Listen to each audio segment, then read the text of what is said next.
안녕하십니까. 저는 광주과학기술원 지구환경공학부에 있는 박기홍입니다. 오늘 제가 발표할 내용은 미세먼지와 종합병원이 되겠습니다. 그래서 여러분이 잘 아시는 것처럼 뭐 아프면 종합병원 많이 가시잖아요. 특히 내가 왜 아프지? 잘 몰랐을 때 뭐 집 앞에 병원도 가시지만 좀 종합적으로 좀 진단하고 싶을 때는 종합병원을 가게 됩니다. 그래서 어디가 아픈지 잘 진단을 해가지고 저희가 이제 치료도 하게 되는 그게 종합병원인데요. 미세먼지도 마찬가지입니다. 그래서 여러분이 종합병원 가시면 피도 뽑고 온도계도 재고 엑스레이도 찍고 CT도 촬영하겠지만 미세먼지도 마찬가지로 종합적인 진단을 통해서 이 미세먼지가 어디서부터 왔는지, 어떠한 구성 성분을 가지고 있는지, 어떠한 독성을 가지고 있는지 여러 가지를 종합적으로 진단을 해야지 저희가 미세먼지에 대한 실질적인 대책을 세울 수 있지 않을까 생각합니다. 그래서 오늘 제가 발표할 내용은 이런 미세먼지와 종합병원에 대해서 발표를 하도록 하겠습니다. 그래서 오늘 발표 순서는 먼저 여러분께서 미세먼지가 도대체 무엇인지, 어디서부터 나왔는지 좀 바로 알기부터 시작하고요. 그 다음에 이제 미세먼지의 과거와 현재, 특히 이제 우리나라의 현황을 중심으로 과거는 어땠는데 현재는 어떤지 그걸 살펴보기로 하고, 마지막으로 이제 미세먼지와 종합 진단 요거에 대해서 이야기를 하도록 하겠습니다. 그래서 종합 진단도 너무 많기 때문에 오늘은 건강 영양 진단을 중심으로 좀 진단에 대해서 오늘 이야기를 하도록 하겠습니다. 그래서 본격적으로 이제 발표를 하기 전에 여러분이 이 미세먼지의 정의에 대해서 확실히 알고 넘어가야 됩니다. 그래서 우리가 말하는 실질적인 먼지, 더스트는 공기 중에 있던 물 속에 있던 어떤 벽에 붙어 있던 걸 다 먼지라고 합니다. 특히 솔리드 입자 이런 걸 먼지라 하고요. 이러한 먼지가 이 공기 중에 떠 있는 상태가 됐을 때부터 저희가 이제 에어로졸, 최근 또 에어로졸도 많이 듣죠. 에어로졸 또는 분진.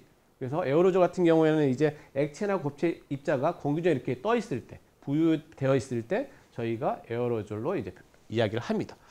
그래서 이제 근데 이 에어로졸 중에서 좀 크기가 작은 게 있어요. 그래서 PM10이라고 10마이크로미터보다 작은 모든 공기 중에 떠 있는 먼지들을 저희가 이제 미세먼지라고 합니다. 그래서 에어로졸은 모든 먼지를 말하는데 미세먼지는 그 중에 10마이크로미터보다 작은 미세먼지, PM10이라고 하죠. 10이 10마이크로미터입니다. 그래서 미세먼지 이렇게 정의가 되고요.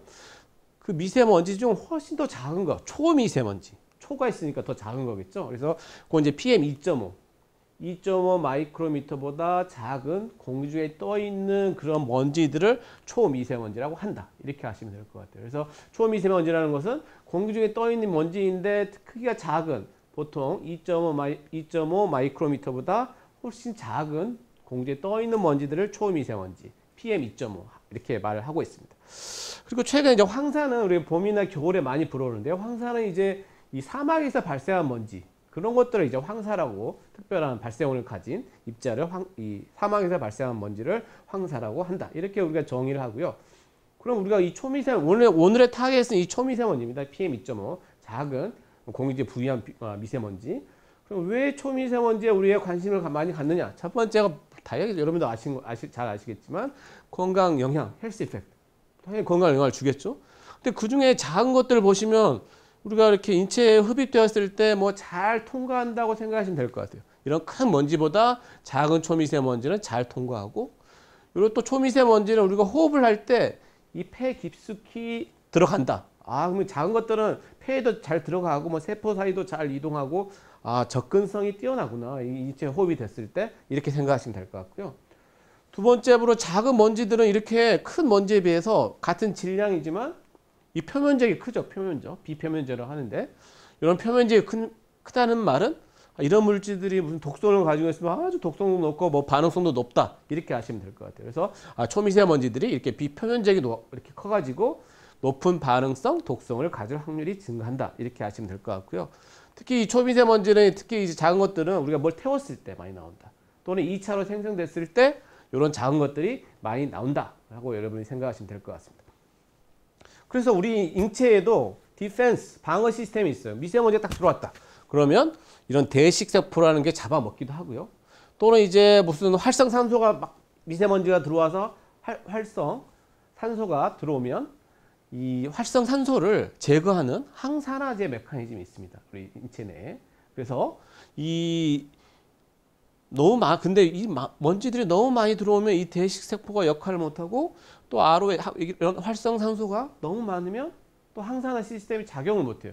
그래서 이제 뭐 세포도 죽고 건강에 안 좋은 영향을 주게 된다. 이렇게 생각하시면 될 것 같습니다. 잠시 뭐 이 셀스 얼라이브에 나와 있는 동영상을 잠깐 살펴보시면요. 만약 미세먼지가 딱 들어왔다 그러면 이런 대식세포 같은 것들이 이제 뭐가 들어왔지 냄새를 막 맡으려고 합니다. 뭐가 신체에 들어왔네. 그래서 대식세포가 이런 이런 먼지 형태가 있으면 이렇게 잡아먹어가지고 요 먼지들을 딱 제거를 하는, 킬하는 형태가 보통 우리 인체의 디펜스 시스템이 되겠습니다. 그런데 이것들이 너무 많이 들어오고 또 특정한 케미칼에 있는 먼지들은 이 대식세포가 도리어 죽어버리는 형태가 될 수가 있어요. 그래서 이런 형태로 인체 건강을 미친다 이렇게 여러분들 이렇게 생각하시면 될 것 같고요. 그다음에 이제 건강 영향뿐만 아니라 우리가 가장 주위에 가장 쉽게 볼 수 있는 게 시정이 악화되잖아요. 먼지 많은 뿌옇잖아요. 그게 우리가 이제 시정 악화라고 합니다. 미세먼지 많이 떠있기 때문에. 그래서 우리가 가장 체감할 수 있는 게 이런 시정이 악화된다는 거겠죠. 미세먼지가 많이 있으면. 그 다음에 그 초미세먼지의 중요한 영향이 기후변화 영향입니다. 그래서 미세먼지가 에어로졸이 공기중에 떠있기 때문에 이것들이 태양빛이 들어오는데 태양빛을 흡수하기도 하고 반사하기도 하고 이런 아주 중요한 기후변화의 중요한 역할을 해요. 그래서 어떤 미세먼지들은 쿨링, 빛을 막 반사해가지고 냉각 효과를 일으키기도 하고요. 어떤 미세먼지들은 빛을 흡수해가지고 온난 효과도 일으키게 됩니다. 그래서 이런 냉각 효과, 온난 효과 이렇게 복잡하게 해가지고 이 전체 우리 지구 복사 열 평형에도 아주 중요한 역할을 하고 있다.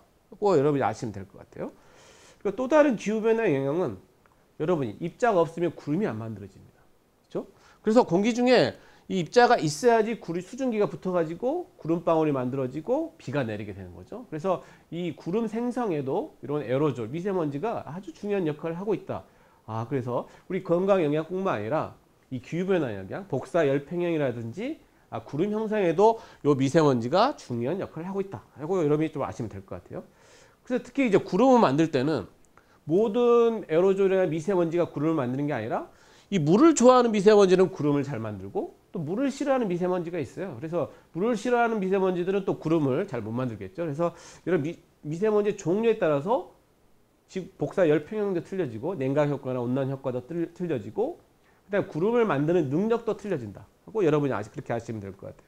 그래서 이러한 그 에어로졸의 특성 때문에 최근에 이제 지구 온난화가 막 일어나니까 우리 지구 온난화를 좀 이렇게 온도가 올라가는 걸 막아보자 해가지고 우리가 이 에어로졸을 좀 높은데 이렇게 분사시키든지 구름을 만들어가지고 이 태양빛을 좀 반사시켜서 지구의 온난화를 막아보자는 무슨 지구공학적 방법이라는 아이디어까지 이렇게 나오고 있습니다. 실질적으로 이제 한 건 아니지만 이렇게 에어로졸을 만들어가지고 우리가 실제 좀 지구 온난화를 막아보자는 이런 아이디어도 있다. 이런 것까지만 여러분이 아시면 될 것 같아요.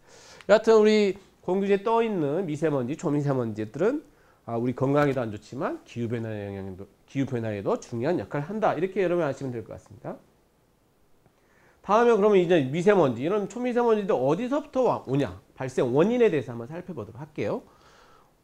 그러면 이제 일단 두 가지로 분류를 합니다. 일단 자연도 계속 미세먼지를 만들어냅니다. 그래서 사람이 만들어낸 것뿐만 아니라 이 자연적으로 미세먼지를 만들어내요. 그래서 발생 원인으로서 이런 자연적, 내추럴 소스라고 하는데요. 자연적인 바다 파도 치면 물방울 그런 거 만들어지죠. 다 미세먼지입니다. 산불, 자연스럽게 산불 나면 거기서 또 미세먼지 만들어지고, 화산 폭발, 사막 먼지, 사막 많이 있으니까 거기서 먼지 나오기도 하고, 산림에 꽃가루, 박테리아 바이러스, 이런 건 생물학적 미세먼지 다 있어요. 그래서 자연적으로 이렇게 미세먼지가 만들어지는구나, 이러면 아시면 될 것 같고. 그럼 자연적인 미세먼지들은 옛날부터 있었겠죠. 최근에만 있는 게 아니라 옛날부터 있었습니다. 그래서 그러나 이제 문제가 되는 게, 그래서 자연 미세먼지는 우리가 잠깐 보면 공기, 물, 불, 흙, 옛날 사람들이 우주를 이루는 네 가지 원소, 공기, 물, 불, 흙, 이 네 가지가 다 미세먼지를 자연적으로 만들어내요. 그렇죠? 그 다음에 우리 오행이라는 거 아시죠? 오행. 목, 화, 토, 금, 수. 이 목, 나무, 화, 불, 토양, 금, 수, 모든 것들이 지금 자연적으로 미세먼지를 만들어낸다. 이렇게 생각하시면 될 것 같습니다. 그래서 이런 자연적 발생으로 옛날부터 있었고요. 이제 가장 문제가 되는 게 이제 사람이 만들어내는 거죠. 최근에 많이 산업화요로. 그래서 항상 사람이 만들어내는 것은 뭘 태우면 만들어진다고 생각하시면 될 것 같아요. 그래서 뭐 자동차, 건설기계, 선박, 공장, 발전소, 우리 주위에 뭐 요리를 하더라도 당연히 미세먼지 발생하고요. 농작물, 소각, 노천 소각 이런 것들이 다 사람이 만들어내는 인위적인 발생원이다. 이렇게 생각하시면 될 것 같아요. 그래서 공기 중에 떠있는 미세먼지가 무조건 사람이 만들어내는 게 아니라 자연적으로 발생하는 것도 있고 플러스 이게 엔트로포제닉 인위적으로 사람이 만들어낸 미세먼지도 있구나. 이렇게 두 가지가 있다. 이렇게 생각하시면 될 것 같고요. 또 이제 추가적으로 저희가 두 가지 형태를 구별을 해요. 1차, 2차. 그래서 1차라는 것은 뭘 태우든지 어디서 그냥 입자상 미세먼지 형태로 나오는 것을 1차 미세먼지라고 합니다. 그러니까 저희가 뭐 태워가지고 나오면 그때 1차적으로 미세먼지, 그게 나오면 그게 1차 미세먼지라고 하고, 사막에서도 1차적으로 막 서스펜션 되어가지고 부유하면 그게 다 1차 미세먼지입니다. 그러나 또 하나가 2차가 있어요. 2차 생성. 2차라는 게 뭐냐면요. 처음에는 미세먼지 나온 게 아니라 처음에 가스가 나왔어요. 가스. 뭐, VOC라든지 낙스, 삭스 같은 가스가 나왔다가 대기 중에서 화학 반응을 통해서 갑자기 미세먼지로 전환이 됩니다. 그런 걸 2차 생성 미세먼지. 그래서 자연적 미세먼지, 인위적 미세먼지도 있고 1차 직접 배출되는 1차 미세먼지, 또 처음에는 가스로 나왔다가 이 대기 중에서 어떤 특별한 반응을 통해서 만들어지는 2차 미세먼지가 있다. 이렇게 분류가 된다고 여러분이 알고 계시면 될 것 같습니다. 2차 생성의 가장 대표적인 예가 여러분 뭐 목욕탕 가시면 물방울이 만들어지죠. 이 수증기에서 물방울이 만들어지는 그게 바로 2차적으로 액체 입자가 만들어지는 거. 대표적인 물방울입니다. 그리고 여러분이 그 추울 때 이렇게 입김을 딱 부르시면 하얀 게 보이시죠? 그게 2차 미세먼지입니다. 네, 그게 2차 미세먼지고, 그 다음에 저희가 이제 이거 실험을 해봤어요. 그래서 요 안에 저희가 그냥 이 단열 포화 상태를 만들면 입자가 이렇게 만들어지거든요. 실내 공기를 과포화 상태를 만드는 게 입자를 2차 생성의 이렇게 원리입니다. 그래서 저희가 여기에 이 황이라는 그 가스를 넣어줘가지고 단열 평창을 해봤어요. 지금 성냥개비로 황을 넣었죠. 가스를 넣어가지고 또 수증기도 넣습니다. 수증기를 넣어가지고 입자가 얼마나 많이 만들었는지를 좀 살펴보려고 해요. 그래서 수증기를 넣고 단열 편창을 시켰더니 딱 보시면 많은 입자, 이렇게 스캐터링돼서 많이 환하게 되는 걸 보실 수가 있죠. 이게 입자가 엄청 많이 만들어졌다는 걸 보여줘요. 그래서 단순한 실내 공기를 이렇게 단열 평창하면 입자가 좀 만들어지고, 이게 황을 포함한 기체, 그다음에 수증기를 넣었더니 엄청 많은 입자가 만들어지더라. 그래서 이게 뭐냐면 우리 대기 중에 이런 SO2라든지 수증기랑 결합해서 입자들이 만들어진다는 걸 이제 이렇게 암시를 해준다, 이렇게 생각하시면 될 것 같습니다. 그리고 뭐 다양한 무기 입자 또는 유기 입자가 이 가스가 나와가지고 2차 생성되는 경우가 많다, 이렇게 생각하시면 될 것 같아요. 그래서 우리가 자동차에서 낙스 많이 나오죠. 낙스. 그 다음에 SO2, 황, 발전소, 암모니아, 뭐 농촌에서 많이 나오고, 또 휘발성 유기화합물, VOC 같은 게 처음엔 다 가스로 나왔다가 이것들이 반응을 통해서 뭐 산화도 하고 반응을 통해서 입자, 2차 생성이 만들어진다, 이렇게 생각하시면 될 것 같습니다. 그래서 자연적 미세먼지, 사람이 만드는 미세먼지, 1차 미세먼지, 2차 미세먼지. 그러니까 우리 공기 중에 우리 지금 이 방에도 떠 있는 미세먼지가 다 모양도 틀리고 색깔도 틀리고 성분도 다 틀리다. 그래서 제가 초미세먼지의 다양하게 존재한다. 이걸 제가 말씀드리고 싶어요. 그래서 실제로 우리 눈에는 보이지 않지만 저희가 전자현미로 봤을 때 입자를 지금 다 이게 아주 작은 미세먼지들입니다. 초미세먼지들인데요. 다 모양도 틀리고 사실 화학 성분도 틀리고 구성 성분도 틀리고 뭐 독성도 틀리고 다 그렇습니다. 그 이유는 다양한 자연적으로 발생하기도 하고 인위적으로 발생하기도 하고 1차 발생, 2차 생성 다 이렇게 복잡하게 혼합되어 있기 때문에 저희 대기 중에 떠 있는 미세먼지들이 이렇게 다양한 특성을 가지고 있다 하고 생각하시면 될 것 같습니다. 그리고 이제 다시 또 정리를 해보면 이런 다양한 이렇게 1차 자연적인 발생원, 인위적 발생원, 1차 배출 미세먼지, 2차 생성 미세먼지가 이렇게 나왔는데 공기 중에 떠 있는데 얘들이 또 그대로 있는 게 아니에요. 사람도 이렇게 계속 나이를 먹고 노화를 하죠. 이 미세먼지도 늙습니다. 그래서 처음에 이렇게 프레시하게 배출된 1차 또는 2차의 미세먼지, 에어로졸들이 계속 태양빛을 받고 산화를 통해서 애들도 노화된 상태로 바뀌게 돼요. 그러니까 처음에 막 프레시하게 나오는 이 미세먼지들도 공기 중에 계속 오래 떠 있으면 이렇게 노화가 되는구나. 그럼 노화가 된다는 것은 미세먼지 화학성분도 바뀌고 독성 영향도 바뀌고 건강 영향도 바뀌고 기후변화 영향도 다 계속해서 다이나믹하게 바뀐다. 이렇게 생각하시면 될 것 같아요. 그래서 뭐 최근에 뭐 나온 논문인데 처음에는 이 우리가 식생용소 숲에서 산불이 나가지고 처음에 이런 종류 브라운 카본의 색깔띠 입자리 나왔다가 며칠 지나니까 하얀색으로 좀 바뀌는 거예요. 입자들이 종류가 바뀐다는 거죠. 그러면 당연히 종류가 바뀌면 기후변화 영향도 바뀌어지고 아까 처음에 설명한 건강 영향도 바뀌어지고 다양한 성질이 바뀌어진다. 이렇게 생각하시면 될 것 같습니다. 그래서 초미세먼지는 이렇게 다양하게 발생한 것뿐만 아니라 노화도 하는구나, 에이징을 과정을 겪는구나 이렇게 생각하시면 될 것 같고요. 그 다음에 생존 시간에 대해서 말을 해보겠습니다. 이 김광석 여러분 좋아하시죠? 그래서 김광석 노래 중에 먼지가 되어가 있습니다. 이분이 사랑하는 당신 곁으로 바람이 날려 먼지가 되어 날아가야지. 먼지가 일단 되고 싶은 거예요. 왜 먼지가 된다고 했을까요? 왜냐하면 이 먼지, 작은 미세먼지가 돼야지 오랫동안 이렇게 이 공기 중에 떠 있고 바람이 불 때 날아갈 수가 있어요. 이게 미세먼지가 아니고 엄청 큰 먼지면 이게 다 가라앉아서 못 날아가요. 저 멀리까지. 그래서 이 먼지가 되어가 상당히 중요합니다. 그래서 미세먼지가 초미세먼지 같은 경우 생존 시간을 보면 이게 입자의 크기고 이게 생존 시간인데요. 요 미세먼지 구간에 있는 입자들의 생존 시간이 상당히 크다. 하루에서 2, 3일까지 계속 자기가 살아있는 거예요. 공기 중에. 그러면 그걸 무엇을 의미할까요? 이렇게 생존 시간이 길다 그러면? 바람이 훅 불면 멀리까지 날아갈 수 있다. 그래서 중국에서 발생한 초미세먼지가 우리나라까지 날아올 수 있는 이유가 이런 초미세먼지들은 생존 시간이 공기 중에 떠 있는 시간이 길다. 이렇게 생각하시면 될 것 같습니다. 그리고 아주 큰 입자들은 뭐 100 마이크로미터 그냥 돌덩이 같은 입자로 생각해 보십시다. 그런 것들은 금방 가라앉아요. 땅에 그렇게 가라앉기 때문에 애들은 생존 시간이 되게 짧겠죠. 엄청 짧아서 못 날라오고 다 엄청 매우 또 작은 입자들은 또 못 날라옵니다. 너무 작은 입자들. 그래서 이런 초미세먼지가 생존 시간도 길어서 멀리 날아갈 수 있다. 이러한 특성을 가지고 있다고 이제 여러분이 또 아시면 될 것 같습니다. 그래서 우리 동북아시아, 동아시아 좀 아시아 쪽 이 미세먼지 종류별로 이렇게 분포된 걸 보시면 이게 2018년 8월 23일 인공위성 사진입니다. 한국 있고 이때 일본이 있고 그때 태풍이 왔어요. 솔릭하고 시마론 이 태풍이 막 가니까 이제 당연히 해양 입자도 만들어지죠. 파란색이 해양 입자를 말한 건데 시솔트 입자. 또 빨간색은 블랙 카본이라고 이 태웠을 때 많이 나오는 그런 입자 종류를 말한 거고 더스트는 이 보라색.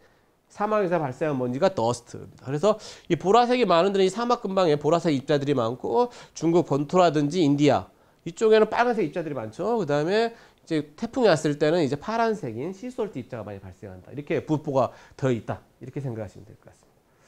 그래서 생존 시간이 왜 중요하냐? 최근에 여러분 비만하고 에어로졸 전파 많이 요즘 코비드19 때문에 많이 들으시죠? 그래서 비만이라는 것은 드럼렛 아주 큰 입자 크기입니다. 그래서 초미세먼지도 안 돼요. 이건 입자가 커가지고. 그래서 입자가 크니까 금방 떨어지는 거예요. 이렇게 멀리 못 간다는 거죠. 다시. 근데 에어로졸 아주 작게 에어로졸화 돼버리면 멀리 이렇게 오랫동안 떠 있을 수가 있습니다. 그래서 멀리 이동할 수 있다. 그런 개념이다 생각하시면 될 것 같습니다. 그래서 이제 미세먼지 바로 알기, 미세먼지가 무엇인지, 초미세먼지 특히 어디서부터 나왔는지, 어떠한 특성을 가지고 있는지에 대해서 저희가 이제 이야기를 했고요. 그럼 이제 미세먼지 과거에는 어땠고 현재는 어떤지, 특히 우리나라를 이제 중심으로 또 이야기를 하도록 하겠습니다. 아마 최초로 만든 인간이 최초로 미세먼지를 만든 인간은 누굴까요? 바로 호모 에렉투스라고 저는 개인적으로 생각하고 있습니다. 이분이 처음으로 불을 사용한 사람이에요. 뭘 태우기 시작하니까 그때 처음으로 인공적으로 미세먼지를 제가 만들었다고 저는 생각하고 있고요. 그 다음에 이 프로메테우스가 인간에게 불을 선물했어요. 그래서 이분은 불을 사용했지만 불을 선물한 프로메테우스 때문에 미세먼지는 아마 역사가 시작했다는 게 제 개인적인 생각이고요. 그 다음에 이제 미세먼지가 공룡 멸종에 기여했을까요? 이건 뭐 가설입니다. 그래서 우리가 공룡의 소행성이 우리 지구에 충돌해서 공룡이 멸종했다고 하는데 이 소행성이 이 황이 많은 곳이 떨어졌어요. 그래서 이 황은 이 황 에어로졸을 많이 만들어냅니다. 그래서 황 에어로졸은 이 빛을 이렇게 잘 반사하기 때문에 냉각 효과가 아주 뛰어나요. 그래서 만약 이 소행성이 뭐 다른 데 떨어졌다면 그냥 이 황 에어로졸 별로 없어가지고 냉각 효과가 그리 크지 않았겠지만 이 황이 많은 지역에 떨어져가지고 아주 냉각 효과가 큰 이 황 에어로졸 미세먼지가 많이 만들어져가지고 지구를 이렇게 뒤어쌓은 거예요. 그래서 태양빛이 냉각 효과가 높으니까 이 공룡들이 추워서 다 죽은 거죠. 뭐 이런 가설도 있다고 생각하시면 될 것 같아요. 그래서 이제 저희가 이제 이 산업화 이전에는 환기가 잘 안 되고 뭐 나무가 주 연료였죠. 그래서 옛날 미이라, 이집트 미이라 같은 거 살펴보시면 뭐 폐가 검정색으로 변한 미이라도 많이 있습니다. 그래서 그때는 뭐 광물도 캐다가 이런 쿠킹, 메탈 워킹, 마이닝 하다가 많은 이렇게 폐 질환이 있었고요.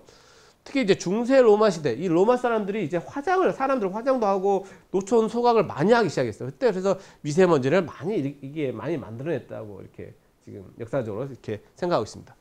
그리고 우리 동아시아, 동북아시아 좀 보시면 우리 삼국지 좋아하시죠? 삼국지의 이제 적백대전 때 우리가 남동풍이 불게 해가지고 불을 이제 저쪽으로 이제 조조에 진지에 이제 불어가지고 저희가 이제 경제에 승리를 했는데 사실 이때 이제 미세먼지를 많이 발생시켜가지고 저도 뭐 조조 진영에 보냈다는 설도 있습니다. 그리고 이 제갈공명인데 제갈공명이 이 하구선, 이 부채를 많이 계속 가지고 다녔어요. 이 하구선이 사실 여름에도 이 부채를 많이 가지고 있었는데 사실 오늘날의 그 마스크 역할을 하지 않았나. 이게 자주 하면 이 미세먼지가 잘 호흡되지 않게 했다. 뭐 그런 설도 있습니다. 그리고 우리나라 뭐 조선왕족, 신로, 고려사, 삼국사기 다 우토, 뭐 비에서 흙이 떨어지니 흑매, 흑비, 토. 저희 옛날 삼국 시대부터 미세먼지는 있었다고 생각하시면 될 것 같아요. 그러니까 자연적으로 발생한 거겠죠. 이때는 당연히 우토락이 토양에서 발생한 미세먼지니까. 산업화 시대 가장 인간이 만들어내는 심한 이제 미세먼지가 바로 석탄의 등장. 산업화 시대 석탄이 등장하니까 뭐 런던 스모그 아시죠? 1780부터 1950년도 뭐 이 석탄이 모든 아주 발열량이 뛰어나잖아요. 그래서 열량이 뛰어나니까 사람들이 다 석탄을 썼어요. 집에서도 쓰고 공장에서 쓰고. 그랬더니 이제 사람이 많이 죽었죠. 이때 런던 스모그 대표적인 겁니다. 이게 석탄에 의해서. 그래서 런던 스모그는 석탄에 발생한 SO2 이런 입자들이 이 정체된 환경에서 계속 쌓이고 해가지고 많은 사람들이 죽은 경우다고 생각하시면 될 것 같아요. 이게 첫 번째 유명한 런던 스모그입니다. 미세먼지에 의해서 발생한. 두 번째 현대에서는 LA 스모그가 있어요. 그래서 LA 스모그는 당연히 런던 스모그랑 틀려요. 방금 런던 스모그는 이 석탄을 우리가 많이 태워가지고 런던 스모그가 이러는데 LA 스모그는 이 자동차 또는 VOC, 휘발성 유기화물 이런 낙스나 VOC가 많이 발생해가지고 이 광학 스모그를 일으켜서 오존도 발생하고 이 초미세먼지가 2차로 생성됐어요. 이때. 그러니까 이때는 자동차라든지 이런 것들이 영향을 줘가지고 미세먼지가 많이 만들어져가지고 LA 스모그가 발생했다. 이렇게 생각하시면 될 것 같습니다. 그리고 최근에 이제 중국 베이징 스모그, 인도 뭐 스모그 유명하죠. 이쪽은 지금 사실 앞에 런던 스모그, LA 스모그 복합적으로 작용했다 지금 보는 거예요. 그래서 이 석탄, 자동차, 산업, 생체 소각, 비산먼지 뭐 복합적으로 베이징 스모그, 인도 스모그를 만들어냈다고 현재 저희는 보고 있습니다. 그 서울 스모그는 또 뭐가 틀리죠? 마찬가지로 복합적인데 우리는 또 있어요. 외부 요인. 그게 뭐냐? 또 중국에서 또 날라옵니다. 왜냐하면 중국 바로 풍화 지역에 우리나라 유치했기 때문에. 그래서 우리나라가 더 복잡해요. 런던 스모그, LA 스모그, 또 베이징 스모그랑 복합적으로 혼합되어 있는데 또 외부 요인이 있다. 그래서 제가 처음에 말씀한 것처럼 정말 이상하게 아파요 지금 미세먼지 때문에. 그러면 이제 정확한 원인을 파악을 해야 되잖아요. 치료제를 개발하려면. 그러면 종합병원의 역할이 중요하다. 이렇게 다시 한번 제가 말씀드리고 좀 이따 저 종합진단 이야기 다시 한번 말씀드리겠습니다. 그럼 최근에 근데 미국은 이제 정말 깨끗하죠. 잠깐 보시면 이 농도가 아주 낮아요. 거의 10, 정말 우리 미국 가면 항상 깨끗한 공기를 볼 수가 있는데 최근에 갑자기 이게 좀 오르기 시작했습니다. 물론 그때 계속 우리나라가 훨씬 낮지만 그래서 그게 뭐냐 계속 떨어지다가 이렇게 초미세먼지가 농도가 떨어지다가 최근에 좀 올랐어요. 그게 바로 산불입니다. 산불이 또 중요한 역할을 했어요. 산불은 이제 자연적으로 발생하니까 또 사람이 안 만드는 건데 특히 캘리포니아 쪽에 산불이 굉장히 큰 산불이 계속 요즘에 많이 발생해요. 산불이 좀 미세먼지를 또 증가를 시켰다 미국에. 이런 원인이 다 틀리다는 거 제가 말씀드린 거. 그래서 미국에 왜 산불이 이렇게 많이 발생할까요? 최근에 들어서. 그건 또 기후변화 영향입니다. 지구가 온난화가 뜨거워지니까 이 캘리포니아의 그 비도 별로 적고 그냥 이 드라이한 환경이 계속 오래된 상태가 되고 온도도 올라가니까 이 산불이 옛날보다 더 빈번해진다. 그래서 미세먼지도 많이 발생한다. 그래서 기후변화 아까 처음에 말씀드린 것처럼 미세먼지 에어로졸이 기후변화에 영향을 주지만 기후변화가 일어나서 다시 산불을 발생해서 미세먼지 양을 증가시키고 이 피드백 관계가 상당히 복잡합니다. 그래서 기후변화에 영향을 주지만 기후 변화도 다시 미세먼지 발생량에 영향을 준다. 이렇게 또 생각하시면 될 것 같습니다. 그럼 이제 우리나라 현재 현황을 살펴보겠습니다. 과거 다 살펴봤으니까요.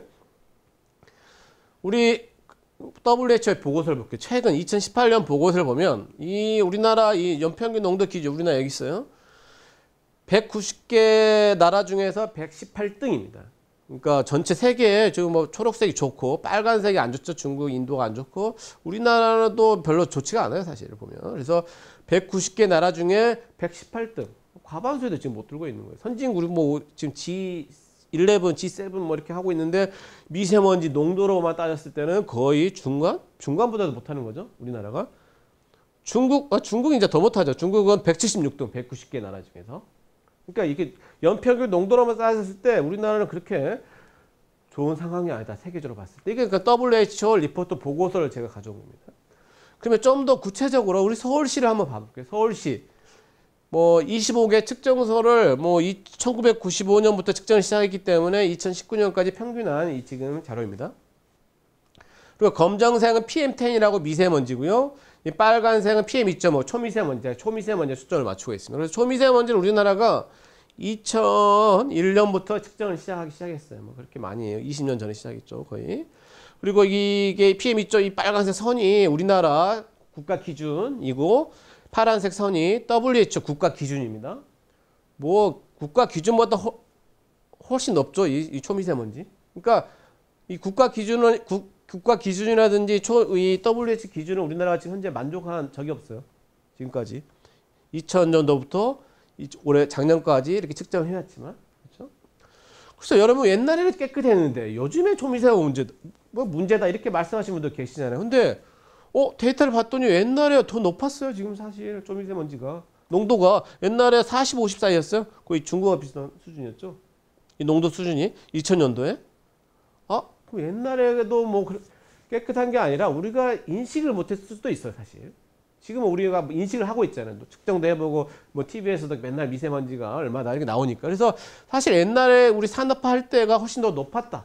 이 자료를 보시면. 그래서 높았다가 이제 감소를 하다가 지금 한 2000도 후반까지는 계속 감소하는 경향이 있었어요, 사실. 그래서 25까지 떨어졌는데 사실 2000년도 후반부터 지금까지, 작년까지 떨어졌다 올라갔다, 떨어졌다 올라갔다. 뭐 거의 지금 변화가 없는 거예요. 이게 문제예요. 지금 우리가 이때부터 2010년 이때부터 이제 미세먼지에 몇 조를 투자하면서 우리 미세먼지 대책도 마련하고 막 이렇게 모든 온 국민이 또 국가 정부 다 해서 노력을 했는데 뭐 거의 떨어지지 않아요. 작년 보세요. 작년 연평균 농도가 2018년 떨어졌다 다시 또 올라갔어요. 그래서 야, 이게 지금 훨씬 더 많은 진짜 이걸 잘 해결을 해야 될 텐데 아직도 이게 지금 문제다. 이렇게 제가 말씀을 드리고 싶은 거예요. 농도가 변화가 지금 없죠. 연평균 농도. 이게 제가 뭐 이 국가 측정만 자료를 그대로 평균해서 지금 서울시의 자료를 지금 가져온 겁니다. 그래서 이 대기 중 농도가 이렇게 감소하기 어려운지 지금 제가 이걸 지금 보여드리는 거예요. 그래서 이 대기 중에 이 미세먼지 농도는 어떻게 정해지냐 그러면 배출량 뭘 배출하면 많이 배출이 돼야 되겠죠. 이 시스템 안에. 그럼 이게 많아지면 뭐 농도 높아지겠죠. 그리고 반응생 아까 2차 생성 말씀드렸잖아요. 그래서 여기서 이제 2차 생성을 만들어지는 게 있어요. 2차. 처음에는 배출도 2차로 배출되기도 하고 2차로 만들어지기도 하고 또 제거도 되겠고 또 외부 유입이 있죠. 뭐 중국에서 날아올 수도 있고 딴 데서 날아올 수도 있고 서울시 같은 경우 뭐 딴 데서 날아올 수도 있고 또 외부 유출 바람이 불면 또 날아가 버리잖아요. 그래서 이런 5가지 프로세스가 종합적으로 해서 이 대기 중 농도 값이 정해진다. 이렇게 생각하시면 될 거예요. 그래서 우리가 배출을 많이 줄였어요. 이거 엄청 우리가 배출량 여기서 많이 나오면 안 돼 하고 많이 줄였어요. 자동차 막 줄이고 했더니 갑자기 2차 생성이 많아져가지고 전체 대기 중 농도는 변화가 없는 거예요. 그럴 수도 있는 거죠. 그리고 요걸 줄이기 위해서 삭스, 낙스 그런 2차 생성 이런 기상 이런 것들을 줄이려고 했더니 요게 그대로 또 많아져서 전체 이 농도는 또 안 줄어들 수가 있고 우리가 다 줄였어. 우리 국내에서 요 2차전을 만들어지는 거 뭐 배출되는 거 우리가 우리나라에서 다 줄였어요. 근데 또 외부에서 들어오는 게 안 줄어들면 또 어떻게 되겠습니까? 우리 대기 중 농도는 변화가 없는 거예요. 그 다음에 다 줄였어요. 1, 2, 3 저희가 다 줄였습니다. 이제 됐어. 성공했어. 근데 기상 조건이 나가는 게 항상 있었는데 정체되고 바람도 안 불고 하면 아무리 줄였어도 계속 정체고 쌓이면 또 농도는 줄어들지 않겠죠. 요게 빨리빨리 나가줘야 돼요. 바람 불어가지고 뭐 바람길도 만들든지 뭐 하여튼 요것도 외부 유출이 돼야지 농도가 줄어드는 거예요. 그래서 이게 단순히 배출량만 줄여서 바로 그냥 1대1로 그럼 미세먼지 농도 줄을 거야. 배출량 우리가 줄였으니까.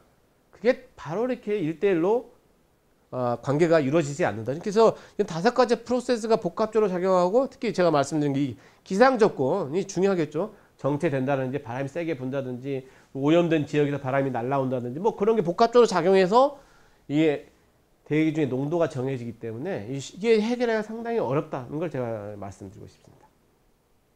그래서 그럼 다시 이제 우리나라 고농도 이제 일단 고농도는 맞은 것 같아요. 우리나라가 아까 우리가 OECD WH 보고서에서 뭐 전 세계 50등도 안 됐죠. 그렇죠? 그래서 우리나라 고농도 원인 왜 높냐? 우리나라 이제 에너지 사용량이 많습니다. 그래서 우리 반도체 만들고 철강 만들고 수출해야 되잖아요. 우리 개인 이론도 에너지 사용량이 상당히 많습니다. 전기 사용과 비슷하죠. 그럼 에너지 사용하면 우리가 전기를 만들어내야 되잖아요. 우리나라 가장 많은 발전 시설이 석탄 화력 발전입니다. 요게 있어야지 전기를 만들어내는 거예요. 공장이 돌아가고 뭐 전기장도 돌아가겠죠. 그래서 우리가 많은 이유가 이 화력이 석탄이 아까 런던 스모그도 말했지만 이 더러운 좀 연료예요. 그래서 이런 오염 물질이 많이 발생해요. 대신 좀 싸죠. 싸니까 우리가 석탄 화력 발전 많이 했던 거예요, 옛날에. 그래서 요즘에는 이제 많이 줄이려고 정부에서 노력하고 있죠. 그 다음에 우리 중간에 한번 경유차 클린 디젤 해가지고 경유차가 엄청 불어난 적이 있었죠. 기름값 싸다고 여러분도 뭐 경유차 사시고 한 적 있으시나요? 그래서 이 경유차가 상당히 미세먼지 또 많이 만들어냅니다. 경유니까. 그래서 일반적인 휘발유보다 이 경유차가 훨씬 더 오염물질을 많이 내요. 근데 우리나라 갑자기 중간에 클린 무슨 경유차가 갑자기 사용이 증가한 적이 한 번 있었어요. 그래서 그것 때문에 이러한 내부 요인 때문에 계속 이 고농도, 이 농도가 상당히 높지 않나 생각합니다. 그래서 이 내부 또 다른 이제 내부 요인 중 하나가 우리가 땅덩어리가 너무 좁아요. 사람이 다 밀집에 살고 있잖아요. 미국하고 비교해 봅시다. 미국도 에너지 산업 시설이 있고 사람들 자동차도 많고 그러는데 미국은 널찍 저기 집이 있고 여기 있고 공장 여기 있고 저기 있고 밀집도가 되게 낮아요. 우리나라는 산업 시설, 인구 밀도, 뭐 자동차 모든 게 이 좁은 땅덩어리 아예 집적화되어 있다는 거예요. 그렇죠? 그러면 우리 농도 높겠죠, 무조건. 안 그래요? 빨리 퍼져 있는 것보다. 그래서 그런 집적화된 산업시설, 집적화된 인구 밀도, 요것 때문에 또 우리가 나라가 이 미세먼지 농도가 높을 수 있다는 겁니다. 그리고 방금 말씀드린 것처럼 국민 1인당 에너지 소비량, 단위 면적당 인구, 단위 면적당 에너지 소비량 보면 이 사우스 코리아가 어디 있습니까? 이 선진국에서 엄청 이쪽에 있습니다. 그래서 단위 면적당 에너지 소비량도 많고 국민 에너지 1인당 에너지 소비량, 그 다음에 단위 면적당 인구도 많기 때문에 우리가 농도가 높을 수 없는 환경이에요, 사실. 그래서 내부 요인 살펴봤고요. 또 기상 아까 정체가 되면 농도가 높아진다 그랬죠. 바람이 쑥 불어지면 날아갈 거 아니에요. 근데 이 정체되는 기상이 최근 들어 많아졌어요, 이게. 이건 또 기후변화 영향이라고 지금 사람들이 보고 있습니다. 그래서 우리가 지구 온난화가 일어나면 자기 극지방 북극의 온도가 올라가잖아요. 북극의 온도가 올라가면 이 적도와의 온도차가 줄어들어요. 그러니까 바람이 세게 불려면 이 온도차가 커야 돼요.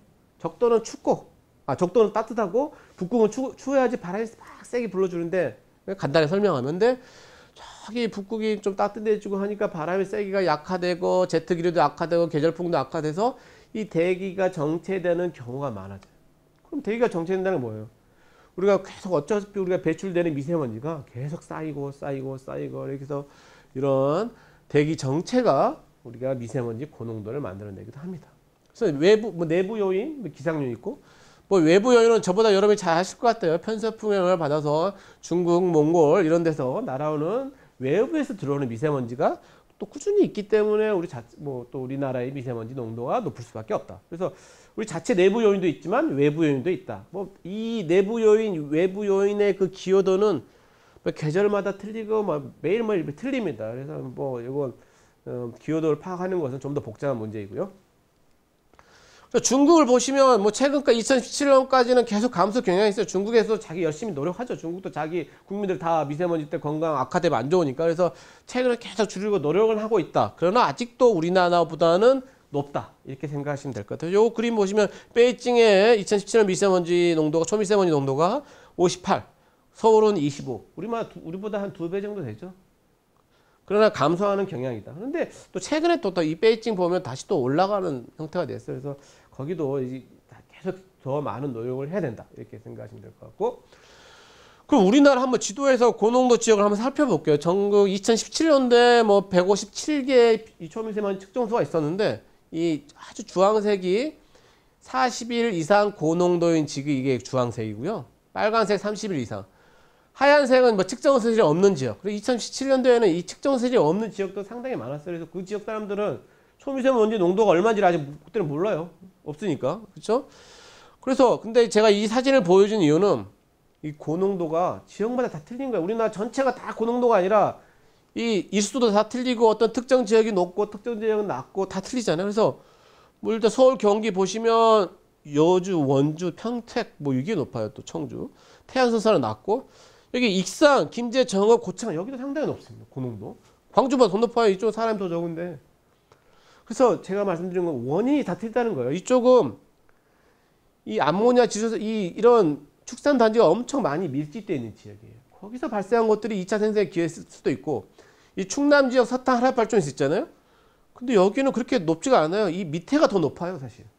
바람이 불어서 여기서 발생한 먼지들이 뭐 여기에 영향을 줄 수 있고. 그래서 제가 잘 몰라요. 그러니까 이 종합적으로 이 고농도 원인이 지역마다 틀리다는 걸 제가 말씀드리고 싶습니다. 최근에도 마찬가지인데 2018년도에도 뭐 비슷한 경향이 있고 서울에도 뭐 이 구마다 다 시마다 다 틀린 거죠. 서울, 경기도 어디가 높고 낮고 이건 다 원인이 다 틀리기 때문에 원인이 많잖아요. 자연적, 인위적 발생 원인도 여러 가지가 있고 1차 생성, 2차 생성도 있고 이거 이제 겨울철에 계속 봤더니 이번 2018년 겨울철 봤더니 뭐 매일매일 이제 높아졌다 떨어졌다 하죠. 이렇게 해서 이렇게 백령도, 인천, 서울 떨어졌다 하고 이때 겨울철에는 우리나라 서쪽 지역 중에서 제일 높은 지역이 충북이었습니다. 충북 이쪽이 제일 높았고 그 다음에 경기, 전북 2018년 겨울 여름철에 또 바뀌어요. 그러니까 이게 고농도 원인을 계속해서 진단을 해야 된다는 걸 제가 주장하고 싶습니다. 계속 바뀌기 때문에 계절마다 바뀌고 매일매일 바뀌고 사실 하루 안에서도 이렇게 농도가 바뀝니다. 그래서 우리 베이징이나 강주 이쪽 지역을 비교해 봤더니 이게 미세먼지 농도가 하루 이 아침에 올라갔다가 오후에 떨어지고 다시 올라가고 시간에 따라서 계속 바뀌는 거예요. 그래서 이 시간에 따라서 이 초미세먼지 원인이 틀리다는 걸 해주는 거예요. 그 다음에 바람이 또 오후에 세게 불면 또 농도가 또 감소하기도 하고. 그래서 기상 조건에 따라서도 미세먼지 농도가 틀려진다. 그래서 시간에 따라서도 여러분이 뭐 살펴보시면 알겠지만 이 계속해서 농도도 변하고 원인도 변할 수 있다. 이걸 제가 말씀드리고 싶습니다. 그래서 이제 미세먼지 바로 알기, 과거, 현재, 우리나라 현황에 대해서 이제 살펴봤고 좀 더 이제 어렵게 우리 이제 종합 진단에 대해서 드디어 이야기를 해보도록 하겠습니다. 특히 이제 건강 영역을 중심으로.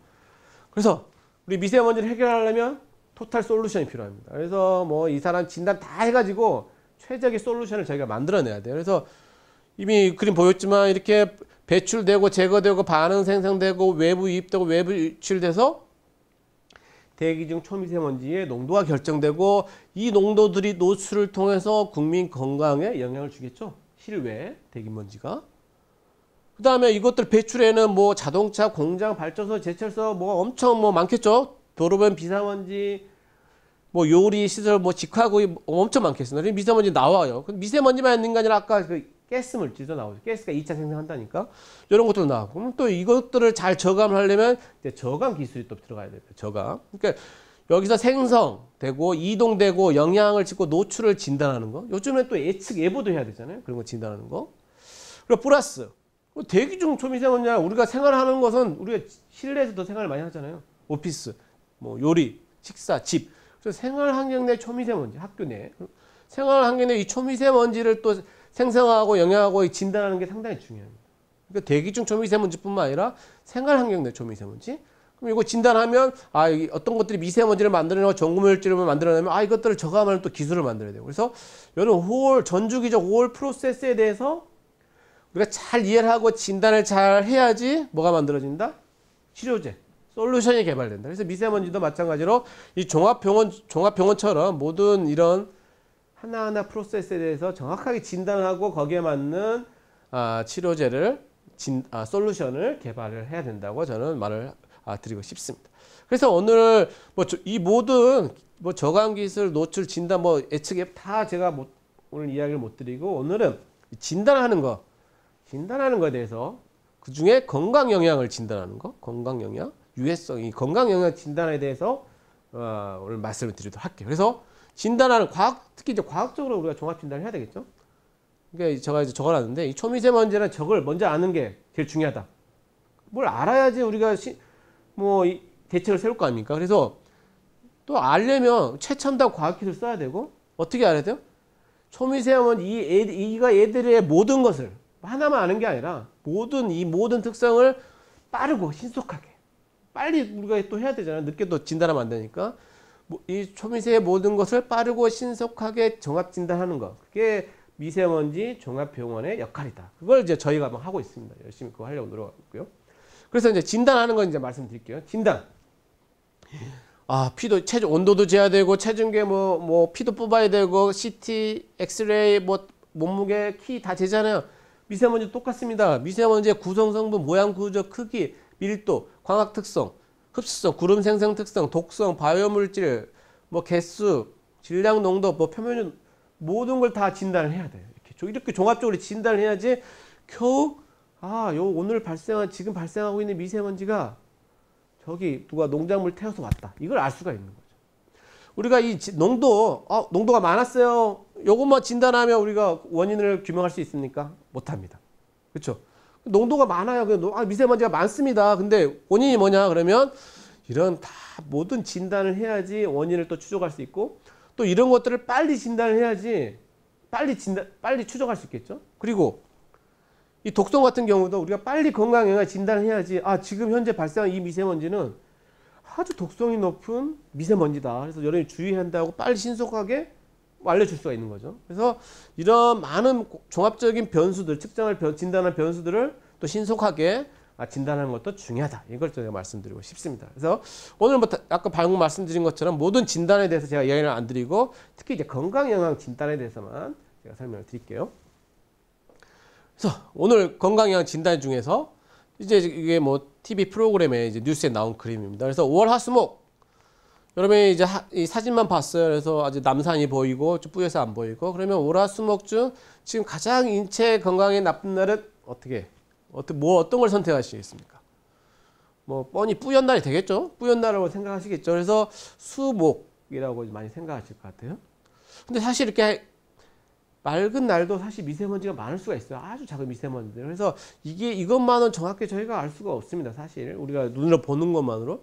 그래서 우리 이 정보를 주죠. 오늘의 초미세먼지 농도 20, 초미세먼지 농도 20, 오늘의 초미세먼지 농도 50이 되겠으니까 위험하니까 조심하세요. 외출을 삼가하세요 하잖아요. 그래서 이걸 수치화하는 이 농도를 측정하는 거죠. 초미세먼지 농도. 그러면 내 생각에 맞았구나. 수요일, 목요일이 초미세먼지 PM2.5의 농도가 50이니까 이날이 더 인체 건강에 나쁜 날이겠네. 근데 수요일, 목요일이 똑같아요. 52. PM2.5 농도가 50. 여기도 50. 그러면 수요일, 목요일은 인체 건강에 똑같은 비슷하게 좀 안 좋겠다. 이렇게 생각할 수가 있겠죠. 그러나 그게 맞을 수도 있고 아닐 수도 있습니다. 사실 이 미세먼지가 만약 더스트 그냥 모래 바람으로만 구성된 초미세먼지였고 여기는 아주 독성이 센 중금속으로 이루어진 초미세먼지가 50이었다. 그러면 똑같은 농도라도 이날이 더 위험하겠죠. 중금속, pH 여러 가지 몸에 안 좋은 성분이 많은 미세먼지가 발생하면. 그래서 제가 말씀드리는 것은 현재 우리는 농도가 비슷하면 비슷한 건강 영향을 현재 가정을 하고 있어요. 오늘 농도가 높아서 나쁘다. 근데 앞으로는 이 자체적인 독성까지 우리가 고려를 해야 되지 않을까 생각하고 있습니다. 그래서 이 건강 영향, 리스크라는 것은 이 농도, 익스포저 레벨, 도즈만 중요한 게 아니라 이 톡시시티가 중요해요. 우리가 물방울만 계속 이렇게 먹으면 농도는 높아도 톡시시티가 없기 때문에 건강 영향이 별로 안 높겠죠. 근데 톡시시티가 높은 게 요 농도까지 높으면 그냥 가장 제일 위험한 거겠죠. 그래서 요런 정보까지 우리가 줘야 되지 않을까. 나중에 아마 조만간에 이런 정보도 제공되지 않을까 생각합니다. 그래서 저희가 이제 종합 진단하는 이유가 그런 이유겠죠. 그래서 이 미세먼지 아까 다양하게 공기 중에 떠 있는 게 이렇게 다양하게 있다. 다이버시티, 다양성이 있기 때문에 지금은 이 모든 게 그냥 똑같다. 독성이 똑같다. 그래서 농도로만 했는데 앞으로는 이 우리가 차별화를 해야 된다. 미세먼지도. 우리는 인간을 차별하면 안 되지만 미세먼지를 차별해서 독성이 높은 애는 우리가 더 작고 더 줄여야 되겠고 독성이 약한 애들은 그랜더로 이게 우선순위를 이 독성이 높은 미세먼지에 둬야 된다. 그걸 제가 주장하고 있습니다. 그래서 어떤 게 독성이 높은지 알아야 될 거 아니에요. 뭐 석탄에서 나온 거, 디젤 자동차에서 나온 도로변 먼지, 농작물 연소, 가솔린 자동차, 요리 연소, 2차로 만들어지는 유기 입자. 어떤 게 이 독성이 높은지 뭐 데이터베이스가 저희 가지고 있어야 될 거 아니에요. 잘 몰라요, 사실. 네? 얼마나 높은지도 잘 모르고. 그래서 이런 데이터베이스를 구축하는 게 상당히 중요합니다. 첫 번째. 그래서 저희가 이런 것도 많이 하고 있어요. 그래서 이런 데이터베이스를 만들고 그래서 그런 다음에 우리가 초미세를 측정했더니 오늘의 자동차가 제일 미세먼지가 많았고 농작물 연소, 석탄 연소 많았으면 요 데이터베이스랑 요거랑 결합을 하면 우리 지금 현재 평균적인 독성 데이터가 나올 수가 있어요. 그래서 뭐 CSI 개념인데요. 이런 데이터베이스를 많이 가지고 있으면 현재 측정한 거랑 비교를 통해서 이 전체적인 평균적인 독성을 우리가 평균적인 독성 점수를 산출할 수가 있는 거예요. 그래서 이런 방법이 건강 영향을 진단을 할 수 있다. 그러면 요걸 하려면 어떻게 하죠? 이 미세먼지별로 다 독성을 측정해야 되면 우리가 현장에서 측정하면 여러 가지 복합적으로 있기 때문에 아주 그 제어된 환경에서 이 데이터베이스를 구축을 못 합니다. 그래서 이제 실험실에 해야 돼요. 실험실에서. 우리가 디젤 엔진, 자동차 엔진을 있어가지고 거기서 나온 미세먼지를 모아서 독성을 테스트해야 되고 이거 이제 농작물 연소, 쌀겨라든지 나무 같은 걸 막 태워가지고 실질적으로 실험실 내에서 이런 미세먼지를 모사해서 만들어내야 됩니다. 독성 데이터에서 구축하려면. 그다음에 석탄 연소도 실제 석탄을 가지고 와서 제가 태워가지고 어떤 미세먼지가 나오는지 도로변 먼지 제가 가져와서 비산을 시키고 저희가 뭐 몽골이라든지 그쪽 사막에서 또 먼지들을 가지고 와서 사막에 있는 먼지들을 또 비산시키고 그다음에 뭐 저희가 삼겹살 구이, 고등어구이에서 나오는 그런 미세먼지도 저희가 이제 만들어내고 바닷물에서 만드는 해양 입자도 만들어내고 2차 생성을 만들어내고 이런 다양한 종류의 이 실험실에서 이걸 만들어 가지고 이제 보니까 막 다 틀려요. 디젤에서 나온 거, 뭐 농작물 태워서 나온 거, 도로변 비사먼지, 석탄 연소 입자. 자세히 보시겠지만 우리 저희가 필터에 포집한 건데 오랫동안 포집하면 색깔이 다 틀립니다. 이렇게 어디서 발생한 미세먼지 종류에 따라서. 그래서 뭐 어떤 다양한 미세먼지가 발생하고 그러니까 요거에 대해서 이제 독성을 측정을 해야 되겠죠. 그래서 독성 데이터베이스를 만드는 거니까요. 그래서 독성은 어떻게 측정하냐? 그러면 이제 복잡합니다. 이거 여러분들 다 뭐 자세히 궁금하시면 저한테 연락 주십시오. 그래서 뭐 독성은 이제 뭐 화학적으로 얼마나 이 미세먼지들이 산화를 잘 시키는지, 뭐 케미컬 리스판스를 보기도 하고, 바이올로지컬 리스판스, 이 미세먼지들이 세포를 죽이는지 안 죽이는지 이런 걸 봅니다. 셀 리스판스라고 자세한 걸 생각하죠. 그래서 이 독성은 세포 독성이라고 하기도 하고, 그 다음에 이 미세먼지가 돌연변이를 일으키는지 안 일으키는지, 뭐 유전독성, 돌연변이성도 살펴보기도 하고요. 유전독성 중에 이런 미세먼지가 DNA를 손상시키는지 안 시키는지, 그다음에 염증 반응을 일으키는지 안 일으키는지, 뭐 산화 스트레스를 일으키는지 안 일으키는지 이런 복합적인 걸 다 측정합니다. 어떤 특정 종류의 미세먼지에 대해서. 그래서 이런 진단을 한 결과 이런 데이터베이스 하나를 우리가 만들어낼 수가 있는 거죠. 그래서 각종 종류별 미세먼지예요. 지금 뭐 생체 소각 미세먼지, 석탄 연소 입자, 디젤 엔진 나온 거, 가솔린, 로더스트, 요리 입자, 아리조나에서 나온 사막 입자, 2차 생성 입자. 그리고 왼쪽은 이제 산화 독성 결과, 세포 독성 결과, 유전 독성 결과, 산화 스트레스 결과, 염증 반응 다 측정했어요. 데이터베이스가 하나가 만들어진 거죠. 그러니까 결론만 말씀드리겠습니다. 이 디젤 엔진에서 나온 입자가 다른 똑같은 이제 양으로 따졌을 때 이 디젤 엔진에서 나오는 입자가 빨간색이 많잖아요. 독성이 높다는 거예요, 상대적으로. 그래서 디젤 엔진에 나온 입자가 가장 그래도 독성이 세다. 이렇게 이제 결과가 나왔습니다. 그래서 이런 데이터베이스를 가지고 있으면 나중에 지금 초미세먼지가 디젤 자동차에서 많이 나온 먼지다 그러면 우리가 좀 더 경각심을 갖고 주의를 하겠죠. 또 디젤 엔진에 나오는 입자를 저감을 하려는 노력을 더 우선순위를 가지고 노력을 할 수가 있는 거죠. 그 2차 생성 유기입자도 마찬가지예요. 톨루에서 나오는 2차 생성 유기입자가 뭐 상대적으로 독성이 높다. 뭐 이렇게 넘어가겠습니다. 그래서 이런 데이터베이스랑 우리 대기 중 발생한 이 초미세먼지의 기호들을 진단해서 이거 결합을 해가지고 이 평균적인 독성을 산출했어요, 저희가. 평균적인 독성은 알겠죠? 근데 이제 독성만 아까 처음에 리스크, 건강 영향은 독성 멀티플라이드 바이 농도였죠. 익스포저 레벨. 우리가 이제 노출을 알아야 합니다. 노출 점수를 알아요. 노출 얼마나 우리가 많은 농도에 노출되는지. 양도 중요해요. 독성뿐만 아니라. 근데 우리가 노출을 할 때 한 1km, 2km 떨어진 측정소의 농도로 자기의 노출 농도를 할까요? 맞을 수도 있고 틀릴 수도 있겠죠. 그러니까 자기의 농도는 지금 저기 뭐 10km 다른 데 저 멀리 떨어져 있는 측정소에 측정한 농도가 아니라 실제 자기가 노출되는 농도. 우리 집 앞에는 지금 뭐 공사 뭐 불 태워가지고 아주 많은 미세먼지가 자기가 노출될 수 있는 거죠. 그러니까 틀리다는 거예요. 그러니까 이 자기의 노출 점수, 자기의 노출 농도를 알아야 된다. 그래서 항상 우리가 개인별 노출 평가도 상당히 중요합니다. 그래서 독성 평가뿐만 아니라 노출도 평가를 해야 되고 아까 제가 처음에 말한 이 대기중 농도뿐만 아니라 자기가 노출되는 농도. 이것도 상당히 중요합니다. 그래서 뭐 자기가 노출되는 농도는 어떻게 알겠습니까? 뭐 각종 이동용, 정밀, 휴대용 뭐 다양한 이런 찾아가는 이동용 생활 밀착형 미세먼지 진단을 해야지 노출 농도를 알 수가 있겠죠. 그렇죠? 그렇죠? 그리고 자기가 뭘 하느냐에 따라서 노출 농도도 틀려져요. 여러분 운동 열심히 하면 호흡량 많아지죠. 더 많이 들어와요, 사실. 미세먼지가 호흡량이 가빠지니까.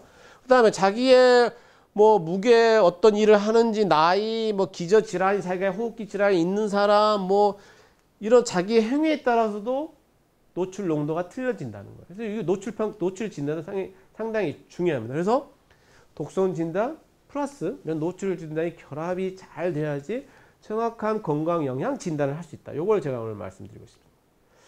그래서 마지막으로 그러면 제가 문제를 이제 내보면서 맞죠. 이분들은 이 두 분은 지금 중국 베이징 뭐 이런 모래 폭풍에 이 두 분이 있는 거예요. 한 분은 그냥 가만히 서 있고 막 뛰어가고 있고 두 분이 이 모래 폭풍 안에 이 두 사람이 있고요. 이 두 사람은 이제 산불 밑에 이제 있는 거예요. 지금 3번, 4번 이렇게 두 사람이 있고 한 사람은 서 있고 한 사람 뛰어가고 그러면 1, 2, 3, 4 이 대기중 농도는 같다고 지금 가정을 했습니다. 그러면 우리 건강 유해성이 가장 큰 사람은 누구일까요? 1번, 2번, 3번, 4번. 오늘 마지막 건강 영양 진단 그 발표를 열심히 잘 들으셨으면 쉽게 답을 하실 수 있을 거라고 생각합니다. 그래서 제가 오늘 답은 안 드리겠습니다. 여러분께서 생각해 보시고 뭐 궁금하시면 저한테 다시 연락 주시면 제가 정확히 또 알려드리도록 하겠습니다. 그래서 요 고민을 해보시면 아마 제가 발표한 내용을 다시 한번 또 들어보시고 건강영양 진단이 이렇기 때문에 몇 번의 1, 2, 3, 4 중 어떤 사람이 가장 건강영양 리스크가 가장 큰지를 여러분이 선택하실 수 있을 거라고 생각합니다. 그래서 오늘 발표를 이 정도로 마치도록 하겠고요. 그래서 오늘 발표를 듣고 뭐 궁금하신 점이라든지 더 뭐 알고 싶다 그러면 사실 건강영양 진단에 대해서 말하는데 아까 제가 말씀드렸잖아요. 종합진단. 이거 말고도 진단할 게 너무 많아요. 오늘 건강영양 진단에 대해서만 이야기했습니다. 그래서 더 궁금하고 이런 종합병원, 미세먼지의 종합진단 이야기에 대해서 더 궁금하시면 요 이메일로 문의를 해주시면 제가 성심성의껏 답변을 드리도록 하겠습니다. 여러분 오늘 장시간 고생하셨고요. 너무 발표를 들어주셔서 감사합니다.